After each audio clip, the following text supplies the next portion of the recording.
Hello guys, आपका स्वागत है मेरे चैनल पर। आज हम डिस्कस करेंगे फैलिसीज के बारे में। इसके अंदर हम देखेंगे दो चीज़ों को, फॉर्मल फैलिसीज क्या होता है और इनफॉर्मल फैलिसीज क्या होता है और इनके टाइप्स। ठीक है, ये बहुत ही ज़्यादा इंपॉर्टेंट हो जाता है आपके पेपर 1 के पोर्शन में। लॉजिकल रीजनिंग से क्वेश्चंस आते हैं तो उसके अंदर ये सिलेबस मेंशन है, स्पेसिफिकली इनके बारे में फॉर्मल और इनफॉर्मल को समझना है। तो जो मेरी वीडियो को पहली बार देख रहे हैं वो प्लीज़ मेरे चैनल को सब्सक्राइब कर ले और बेल आइकन प्रेस कर दें। तो सबसे पहला है कि फैलिसीज होता क्या है। फैलिसीज कुछ भी हो सकता है, किसी भी प्रकार का एरर या फिर ट्रिक। एरर कब होगा? जब वो धोखे से, गलती से, आपने मिस्टेक से करा। लेकिन ट्रिक कब होगा? कि जब आप उसको जानबूझकर इस्तेमाल करते हो मैनिपुलेट करने के लिए। जो आपका लिसनर है या जो आपका ऑडियंस है, आप उसके माइंड में कुछ इम्प्लांट करना चाहते हो अपने इंटेंशन से, तो उस तौर पे ये हो जाता है ट्रिक। तो फॉर्मल फैलिसीज के अंदर होता है कि फॉर्मल में होगा factual error in the premises. कोई भी प्रेमाइस है, कोई भी आर्ग्यूमेंट है, कोई भी स्टेटमेंट है, वहाँ पर फैक्चुअल एरर होगा। जैसे कि फॉर एग्जांपल कह दे कि यूजीसी का जो इस्टेब्लिशमेंट हुआ है वो प्री इंडिपेंडेंस है। ठीक है, तो ये फैक्चुअली गलत है क्योंकि 1947 के बाद यूजीसी का इस्टेब्लिशमेंट हुआ। इसी प्रकार से हम कुछ भी फैक्चुअली गलत कुछ भी आर्ग्यूमेंट या स्टेटमेंट दे देते हैं तो वो हो जाता है फॉर्मल फैलिसीज। कि आपने जो डेटा दिया है वो गलत है। अगर मान लो कोई कह दे कि अभी इंडिया की पॉपुलेशन 180 करोड़ है, तो ये फैक्चुअली गलत है। ठीक है, तो फॉर्मल फैलिसीज में होता है कि जो आप डेटा दे रहे हो वो गलत है। और इनफॉर्मल फैलिसीज क्या होता है? इसमें लॉजिकल एरर होता है प्रेमाइस में।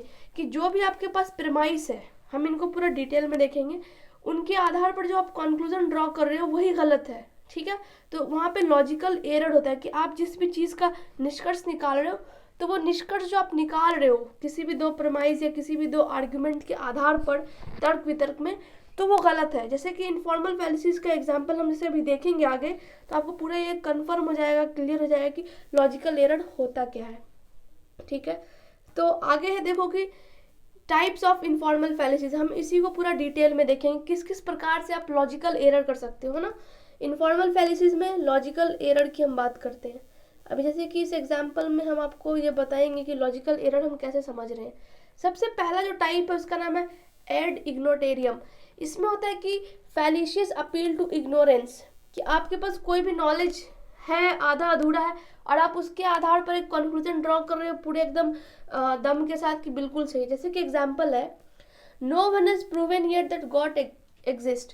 किसी ने अभी तक ये साबित नहीं करा कि गॉड एग्जिस्ट करते हैं। दस, यहाँ पे कंक्लूजन आ गया, दस देयर इज नो गॉड। इसको कहते हैं इग्नोरेंस। अभी तक साबित नहीं करा है, हो सकता है 10 साल, 20 साल, 50 साल, किसी भी सदी में साबित हो जाए, तो इसको कहते हैं इग्नोरेंस। कि चीज़ें तो अभी पूरी हुई नहीं है साइंटिफिकली, साइंस बोलता ही नहीं है कि है या नहीं। ठीक है, तो उस सिनेरियो में आप कैसे कह सकते हो कि गॉड है ही नहीं? इस प्रकार से ये होता है एड इग्नोटेरियम। दूसरा, जैसे कि इसका एग्जांपल है, no one has proven yet that a man has soul. किसी ने अभी तक ये साबित नहीं करा कि इंसान की आत्मा होती है। साबित मतलब साइंटिफिकली प्रूफ नहीं है, तो क्या हम कह सकते हैं कि आत्मा है ही नहीं? हु नोस, आज से 50 साल, 10 साल, 100 साल, कभी भी ये प्रूफ हो जाए। तो ये होता है लॉजिकल एरर इग्नोरेंस के आधार पर, तो हम इसको बोलते हैं एड इग्नोटेरियम।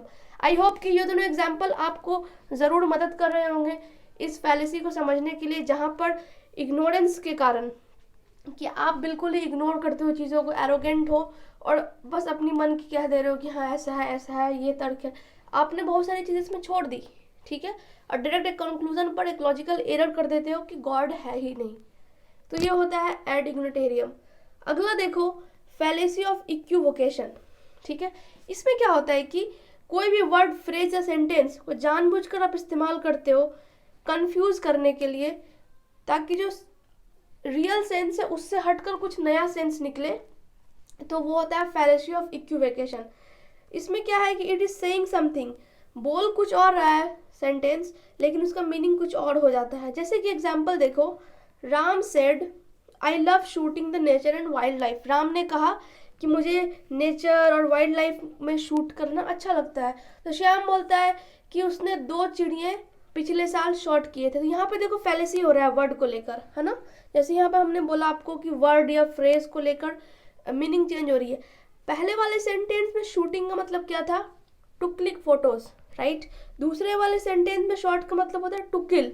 तो श्याम ने क्या करा, इस शूटिंग को या तो डिलिबरेटली इस तरीके से ले लिया या फिर उसने इसको ऐसे ही समझा। तो यहाँ पे लॉजिकल एरर हो रहा है। किस प्रकार से, जब हम कंक्लूजन निकालते हैं तो कंक्लूजन क्या है, निकलता है कि श्याम बोलता है therefore I will teach you some my skill to shoot, मैं तुम्हें अपना कुछ, मेरे जो स्किल है, मेरे जो टेक्निक है शूटिंग के, वो मैं तुम्हें सिखाऊंगा। तो यहाँ पर क्या हो रहा है, फैलेसी ऑफ इक्विवेकेशन, क्योंकि राम ने जब कहा कि उसको नेचर शूट करना पसंद है तो वो फोटो क्लिक की बात कर रहा था, लेकिन श्याम ने उसको ले लिया टू किल, टू हंट, और फिर बोलता है कि मैं तुम्हें सिखाऊंगा, जो कंक्लूजन के तौर पर आ गया। तो ये हो जाता है आपका लॉजिकल एरर, ठीक है। और इसका जो टाइप होगा वो होगा फैलेसी ऑफ इक्विवोकेशन। तो ये है fallacy of equivocation, word, phrase, sentence जिसकी अलग मीनिंग हो रही है, कंक्लूजन कुछ और ही डायरेक्शन में जा रहा है। अगला देखो, एड पॉपुलम या फैलेसी ऑफ बैंड वेगन। इसमें क्या होता है, भेड़ की चाल, सब कर रहे हो तो मैं भी कर रहा हूँ। जैसे कि इफ एवरीवन और मेजॉरिटी बिलीव्स और सेज और do certain things then you also begin to believe in that. अगर मेजॉरिटी या बहुत सारे समूह के लोग या हर कोई किसी चीज़ में भरोसा करता है, किसी चीज़ को मानता है, समझता है और एक्ट करता है, तो आप भी उसको में बिलीव करते हो, बिना कुछ तर्क लगाए, बिना कुछ समझे, निष्कर्ष लगाए कि ये लॉजिकली करेक्ट है या नहीं, बस सब कर रहे हैं तो हम भी कर रहे हैं, भेड़ चाल, ठीक है। तो एग्जाम्पल है, no one is following the covid protocol thus there is no covid. एक बंदा है, बोलता है कि कोई कोविड प्रोटोकॉल को फॉलो नहीं कर रहा है, इसका मतलब कोविड है ही नहीं। मतलब अगर कोई कर नहीं रहा है तो इसने भी मान लिया कि कोविड है ही नहीं, जबकि ऐसा है नहीं। तो यहाँ पर क्या हो गया, एड पॉपुलम या फिर फैलेसी ऑफ बैंड वेगन, ठीक है, समझ रहे हो, जो सब कर रहा है हम भी वही कर रहे हैं। तो फिर इस प्रकार से, जैसे कि आप अगर गाड़ी चला रहे हो और आप ओवर स्पीड कर देते हो, तो अगर आपको ट्रैफिक पुलिस पकड़ती है और आपसे फाइन मांगती है तो आप बोलते हो अरे सब तो करते हैं, तो इसका मतलब ये नहीं कि लॉ है नहीं, अब सब लॉ तोड़ रहे हैं तो मैं भी तोड़ूंगा। तो इस तरीके का जो तर्क दिया जाता है वो फैलेसी होता है, और उसको बोलते हैं फैलेसी ऑफ बैंड वेगन या फिर एड पॉपुलम, ठीक है। जैसे कि एग्जाम्पल वही है स्पीड लिमिट को लेकर, सेम कोविड को लेकर कि बहुत सारे लोग बोलते हैं कोरोना है ही नहीं, तो वो मास्क नहीं लगाते, कोविड प्रोटोकॉल को फॉलो नहीं कर रहे। उनको देखकर कुछ ग्रुप के लोगों को देखकर कोई तीसरा बंदा भी या कोई तीसरा ग्रुप भी बोले हाँ यार कोरोना है नहीं, हम क्यों कोविड के प्रोटोकॉल को फॉलो करें। तो ये होता है एड पॉपुलम। अगला है एड वर्केंडियम। इसमें क्या होता है कि कोई भी अथॉरिटी या एक्सपर्टीज आपसे कुछ कहता है और आप उस पर आंख बंद करके भरोसा कर लेते, चाहे वो नेता हो या फिर कोई भी सेलिब्रिटीज हो जो कि एडवर्टीजमेंट करते। अभी कोई एक्ट्रेस आएगी या एक्टर आएगा, वो बोलेगा ये क्रीम यूज करो, इससे आपका चेहरा ग्लो हो जाएगा। कोई आएगा ये प्रोटीन लो, ये खाओ, ये बिस्किट खाओ, ये चाय पियो, आपका दिन ताज़ा हो जाएगा। तो जो एडवर्टीजमेंट है उसका कितना असर होता है। ठीक उसी प्रकार से अगर कोई भी कैरिस्मेटिक लीडर है, रिलीजियस लीडर है, उसने कुछ कह दिया तो लोग उस पर भरोसा करते हैं। ठीक उसी प्रकार से कोई भी सीएम है, पीएम है, मिनिस्टर है, पंच है, कोई भी है जो अथॉरिटी है या फिर कोई नेता है, अगर वो कुछ कह रहा है तो आप अपना बिना लॉजिक लगाए उनकी बातों पर भरोसा कर लेते हो। तो वो होता है एड वर्केंडियम, ठीक है। तो इसका एग्जाम्पल ले लो कि कोई भी सेलिब्रिटीज जो बिल्कुल ही रैसिस्ट एडवर्टीजमेंट करते हैं गोरा होने के लिए, मतलब कि काला होना तो बिल्कुल गुनाह हो गया है। तो इस तरीके से क्या होता है, आप अपने प्रोडक्ट को बेचते हो, ठीक है। तो जो कंज्यूमर है वो इन सेलिब्रिटीज़ को देखता है कि कोई भी प्रोडक्ट वो प्रमोट कर रहे हैं, तो बिना सोचे, बिना उसके बारे में रिसर्च करे वो उस चीज़ को यूज़ करने लगते हैं, वो उस चीज़ को खरीदने लगते हैं, ऐसा कंज्यूमर वो एक्ट करने लगते हैं, ठीक है। तो ये होता है एड वर्केंडियम। अगला है द हेस्टी जनरलाइजेशन फैलेसी। क्या पता हम जल्दी जल्दी में ना एक जनरलाइज कर देते हो, हाँ ऐसा ही होगा। जैसे कि एग्जाम्पल देखो, if two aspirants crack the UPSC exam and were enrol in ABC. कोई दो बंदा था, वो किसी इंस्टीट्यूट एबीसी में एनरोल था और उन्होंने क्या करा, यूपीएससी क्रैक कर लिया। तो अब आप क्या करोगे, बाहर से बैठ के अरे उन्होंने करा है यूपीएससी क्रैक, इसका मतलब इंस्टीट्यूट बहुत अच्छा होगा। लेकिन आपने एक बार फैलेसी कर दी। कैसे फैलेसी कर दी, सिर्फ 2 बच्चे नहीं तो निकाला है, ठीक है, बाकी ने क्या करा, बाकी का क्या हुआ। और फिर आपने एक और गलती करी, आपने इन 2 बच्चों के आईक्यू को नहीं देखा, हार्डवर्क को नहीं देखा, उनका एक्सपर्टीज, एक्सपीरियंस, सब चीज़ों को आपने मिस कर दिया और सीधे सीधे आप कहते हो कि इंस्टीट्यूट बहुत अच्छा है, अपने बच्चों को वहीं डालेंगे, हमारे बच्चे भी यूपीएससी क्रैक करेंगे। तो यहाँ पर आपने फैलेसी कर दी, जल्दी जल्दी में आपने जनरलाइज कर दिया कि हाँ सबके लिए ये सही है। अगर मान लो 100 बच्चे थे उस इंस्टीट्यूट में या उस बैच में, उसमें सिर्फ 2 निकले, तो बाकी 98 का क्या, आपने इसको इग्नोर कर दिया और आप सिर्फ 2 बच्चों के आधार पर कहते हो कि ये इंस्टीट्यूट बहुत अच्छा है, तो हम इसको कहते हैं हेस्टी जनरलाइजेशन फैलेसी, कि आप ना हड़बड़ी में एक जनरलाइज फैलेसी कर देते हो, ठीक है। जैसे कि यहाँ पे जैसे मेंशन है, here we made a fallacy without talking about the hard work, smart work और the IQ of the aspirants. हमने इनको कंसिडर ही नहीं करा, जिन्होंने एग्जाम क्रैक किया, हमने सीधा सीधा पूरा क्रेडिट दे दिया इंस्टीट्यूट को, ठीक है। तो इसको बोलते हैं हेस्टी जनरलाइजेशन। इसी प्रकार से कोई भी आपसे कुछ कहता है अरे वो बहुत अच्छा है, तो आप बिल्कुल ही कॉन्क्लूड करते हो हाँ वो अच्छा है, वहाँ पे जाना चाहिए, ठीक है। तो इसको कहते हैं हेस्टी जनरलाइजेशन फैलेसी। अगला देखो स्ट्रॉमैन फैलेसी, ये बहुत ही इंटरेस्टिंग फैलेसी है। इसमें क्या होता है कि आप ना डिस्टॉर्ट कर देते हो या मिस रिप्रेजेंट करते हो किसी की भी आर्ग्यूमेंट को, ताकि उसका आर्ग्यूमेंट कमज़ोर पड़ जाए और आपका आर्ग्यूमेंट जो है वो स्ट्रांग हो जाए, जबकि आप उसके आर्ग्यूमेंट को एड्रेस नहीं कर रहे हो, बस आप एक स्ट्रॉ मैन खड़ा कर दे रहे हो उस आर्ग्यूमेंट के सामने, ताकि उसका आर्ग्यूमेंट वीक हो जाए और आपका आर्ग्यूमेंट जो है वो स्ट्रांग हो जाए और आप इजीली उसके आर्ग्यूमेंट को डिफीट कर दो। जैसे कि टीवी चैनल पर बहुत बार डिबेट आपने देखा होगा कि कुछ भी आप सवाल करो किसी भी नेता से या फिर किसी भी प्रवक्ता से, तो वो बोलेंगे आपने तब की बात क्यों नहीं करी, अब क्यों कह रहे हो। तो उसने क्या करा, स्ट्रॉ मैन डाल दिया कि पीछे की बात करो, अभी की बात मत करो, ठीक है। तो इसमें होता है कि ये एक्चुअल आर्ग्यूमेंट को इग्नोर कर देते। जैसे कि एग्जांपल देख लो, यहाँ पे ए बोलता है कि हमें बजट को कट करना चाहिए हायर एजुकेशन को लेकर, क्योंकि आउटकम जो है स्टूडेंट्स के एक्सीलेंस का वो एज जो भी आपकी रिक्वायरमेंट है उसके हिसाब से नहीं आ रहा है, तो हमें बजट कम कर देना चाहिए। तो बी बोलता है you want the student to stop their higher education, तो तुम चाहते हो कि बच्चे अपना हायर एजुकेशन बंद कर दे। तो ये होता है स्ट्रॉ मैन फैलेसी। इसने ये नहीं बोला कि बंद करना है, उसने बोला कि फंड को कट कर दें, क्योंकि जो आपका जो सेट स्टैंडर्ड है उसके हिसाब से आउटपुट नहीं आ रहा है। तो यहाँ पर उसने स्ट्रॉ मैन डाल दिया। इस चीज़ को वीक करने के लिए उसने एक नया चीज़ ला दिया कि तुम चाहते हो कि बच्चों का हायर एजुकेशन बंद हो। तो ये होता है स्ट्रॉ मैन फैलेसी। यहाँ पे फैलेसी उसने कैसे करा, बी ने फैलेसी क्रिएट कर दिया एक स्ट्रॉ मैन बना के कि student shall not be able to study, कि बच्चे अब पढ़ ही नहीं पाएंगे, जबकि ए ने ऐसा कुछ नहीं बोला, पढ़ना नहीं पढ़ना, उसने सिर्फ बोला बजट कट करते हैं ताकि आउटकम जो है उसको हम थोड़ा मेंटेन कर सकें, मैनेज कर सकें। तो इस प्रकार से होता है स्ट्रॉ मैन फैलेसी। सबसे बढ़िया एग्जांपल है न्यूज़ डिबेट। कोई भी न्यूज़ देख लो, अगर आप उनसे उनके राज्य के या फिर उनके मंत्री के खिलाफ कुछ सवाल कर रहे हो, तो वो अपने पार्टी को छोड़कर वो पीछे की पार्टी के पास चले जाएंगे और वो कहेंगे कि आपने उनके बारे में तब क्यों ना कहा, अभी क्यों कह रहे हो। तो इसको कहते हैं स्ट्रॉ मैन फैलेसी, कि आप एक स्ट्रॉ मैन सामने में खड़ा कर देते हो, ठीक है। तो ये होता है स्ट्रॉ मैन फैलेसी। आगे बढ़ते हैं, फैलेसी ऑफ स्लिपरी स्लोप, मतलब स्लिप करते जा रहे हो, एक फैलेसी फिर दूसरा, इस प्रकार से। जैसे कि इसका अलग अलग नाम है, absurd extrapolation, thin edge of the wedge, camel's nose या डोमिनो फैलेसी। एक से फिर कितना सारे कार्ड गिरते चले जाते हैं, ठीक है, चेन की तरह बनता है। स्लिप उसी तरीके से स्लिपरी स्लोप है, ऐसे ऐसे ऐसे स्लिप कर रहे हो। जैसे कि एग्जाम्पल से समझ लो इस चीज़ को, don't start singing in the bathroom और else you will start dancing followed by slipping on the wet floor and finally hurting yourself. तो देखो, अगर तुम बाथरूम में गाना गाओगे तो फिर डांस करने लगोगे, डांस करोगे तो स्लिप करोगे, फिर बाद में क्या होगा, तुमको हर्ट होगा, मतलब तुमको चोट लग जाएगी, ठीक। तो सबसे बढ़िया कि पहला वाला करो ही नहीं, तो ये सारी चीज़ें होगी ही नहीं, ठीक है। तो इसको बोलते हैं फैलेसी ऑफ स्लिपरी स्लोप, कि एक फैलेसी तो क्या करा आपने, सिंगिंग को कनेक्ट कर दिया किससे, अपने आप को जख्मी करने से।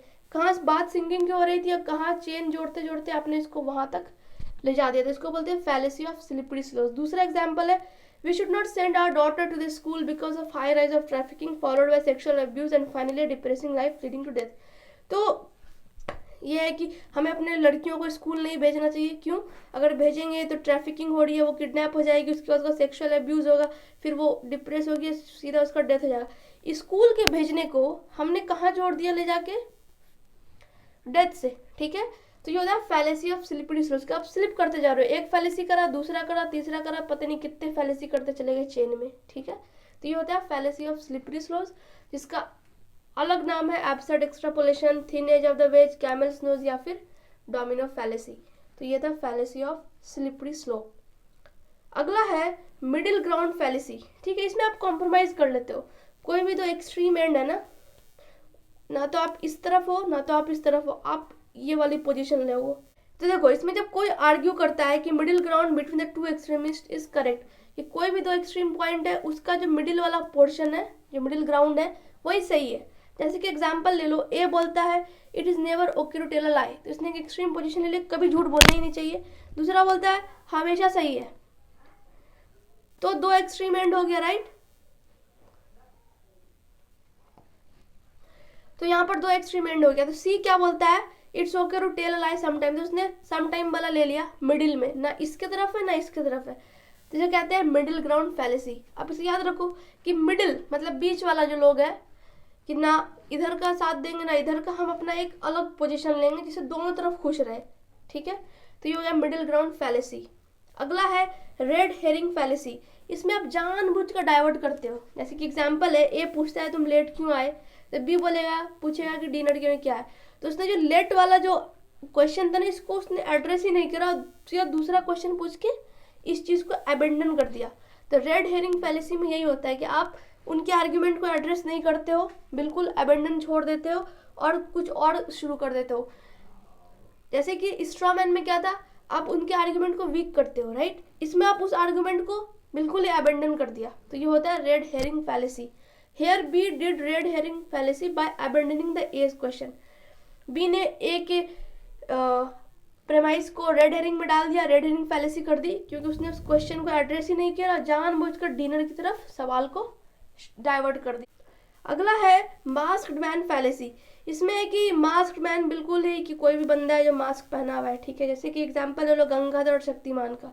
अब सीता बोलती है कि मैं गंगाधर को भी जानती हूँ, शक्तिमान को भी जानती हूँ, दोनों अलग अलग है, लेकिन उसने फैलेसी कर दिया क्योंकि दोनों एक ही इंसान है, ठीक है। यहाँ पर हो गया मास्क्ड मैन फैलेसी। ठीक उसी प्रकार से कोई भी आप ले लो, सुपरमैन, स्पाइडरमैन, क्रिश, जहाँ पर मास्क्ड मैन फैलेसी होने की चांसेस बहुत ही ज़्यादा होती है। तो यहाँ पे सीता ने एक फैलेसी कमिट कर दी कि दोनों को अलग अलग बांट दिया, तो ये होता है मास्क्ड मैन फैलेसी। और यहाँ पर सीता बिल्कुल कॉन्फिडेंट है कि गंगाधर कौन है और शक्तिमान कौन है, दोनों को बिल्कुल वो अच्छे तरीके से जानती है, दोनों अलग अलग इंसान है, ठीक है। अगला है बेगिंग द क्लेम। इसमें क्या होता है कि जो भी कंक्लूजन है ना, उसकी ज़रूरत ही नहीं है, लेकिन फिर भी आप दोबारा उसी चीज़ को रिपीट करते हो। जैसे कि he is a good orator because he speaks good. अब यहाँ पे देखो, जो ये जो प्रेमाइस था, इसमें तो पता ही चल रहा है ना वो गुड ऑरेटर है। ये जो अलग से जो आपने जोड़ा है क्योंकि वो एक अच्छा बोलता है, तो ये फैलेसी हो गया, बेगिंग द क्लेम। ठीक उसी प्रकार से एक और है, excessive consumption of alcohol can lead to death because it is deadly. फिर उसी चीज़ को आपने यहाँ पे रिपीट कर दिया, तो ये हो गया begging the claim fallacy. Manav is such a brilliant actor because he act so well. ठीक है, ये मैंने क्या लिख दिया यहाँ पे, बिकॉज होगा, ठीक है। तो ये वाला तो अपने आप में कंप्लीट है ना भाई, वो ब्रिलियंट एक्टर है तो एक्ट अच्छा ही कर रहा होगा। तो इस चीज़ को बोलने से आपने क्या करा, एक फैलेसी क्रिएट कर दिया, बेगिंग द क्लेम। तो ये हो गया वो। एक लास्ट है, आप देख लो, एड होमिनेम। इसमें क्या करते हो कि आप किसी भी स्पीकर के ओपिनियन को क्रिटिसाइज नहीं करके उसके कैरेक्टर को, उसके अपीयरेंस को, या फिर उसकी जो भी पर्सनल लाइफ है, पर्सनल एट्रीब्यूट है, आप उसको अटैक करते हो, ठीक है। जैसे कि एग्जांपल देख लो, your opinion doesn't matter since you are a moron. तुम्हारा ओपिनियन हमें मैटर नहीं करता, क्यों? क्योंकि तुम एक बेवकूफ़ हो। तो उसने इस ओपिनियन को क्रिटिसाइज नहीं करा कि ओपिनियन खराब है, इसमें क्या खराब एलिमेंट है, इसमें क्या अच्छा एलिमेंट है। उसने सीधे उस पर्सन को क्रिटिसाइज कर दिया कि तुम बेवकूफ़ हो, इसलिए हम तुम्हारी बातें नहीं सुनते। उसी प्रकार से एक और है, we should think and talk about the water crisis. किसी ने बोला कि हमें सोचना चाहिए और पानी की कमी पर विचार करना चाहिए। तो रिप्लाई आता है, क्या तुम सिर्फ 25 साल के हो। यहाँ पर उसके पर्सनल एट्रीब्यूट की, उसके एज के हिसाब से उसको अटैक किया गया। तो ये होता है एड होमिनेम। तो गाइज आज के लिए बस इतना ही। अगर आपको ये वीडियो अच्छा लगा तो आप प्लीज़ इसे लाइक करें, शेयर करें और सब्सक्राइब करें। और आप हमें इंस्टाग्राम पर फॉलो कर सकते हैं और टेलीग्राम पर ज्वाइन कर सकते हैं। सारी की सारी लिंक डिस्क्रिप्शन बॉक्स में दी गई है। धन्यवाद।